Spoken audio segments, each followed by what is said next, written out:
I am Katie Durick, and I live in Pittsburgh, Pennsylvania. So this is Pierce. He's just been sitting here having a little snooze fest. So we got him as a kitten from the Humane Society 2 years ago. He's always been a bit snuggly, but on his own terms. My 8-year-old had to have surgery in January.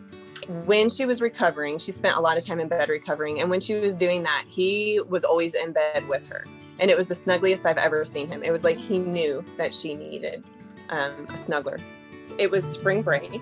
We had just come back from a trip to Florida. I saw him very, very briefly, and we never actually saw him leave. So I just assumed when the girls first told me that he was gone, I'm like, oh, he's hiding somewhere. He's getting over the fact that we went on vacation and we had somebody come by and take care of our cats every day. But that evening when we couldn't find him, we knew he had gotten out. It was awful because we couldn't find him.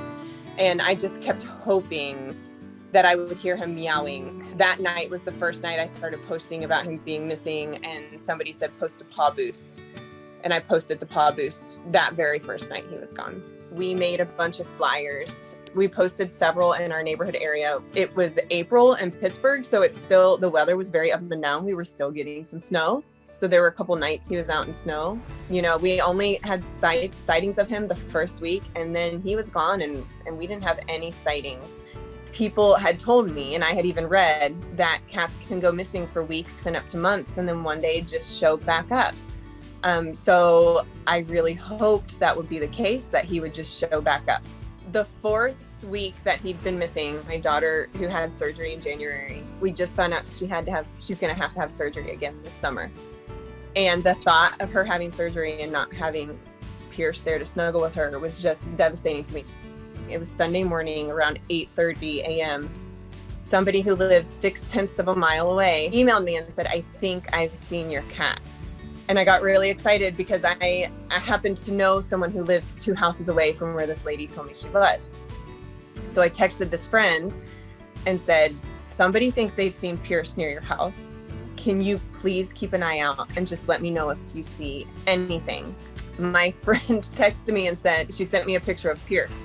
And she said, your cat is staring at my house. That's him, right? And it was him. We found that he had been living underneath someone's shed. So when I got there, he saw me and I had food and he was clearly starving. He kept meowing at me, but he wouldn't come out. And so I started singing to him. So we kind of lured him out.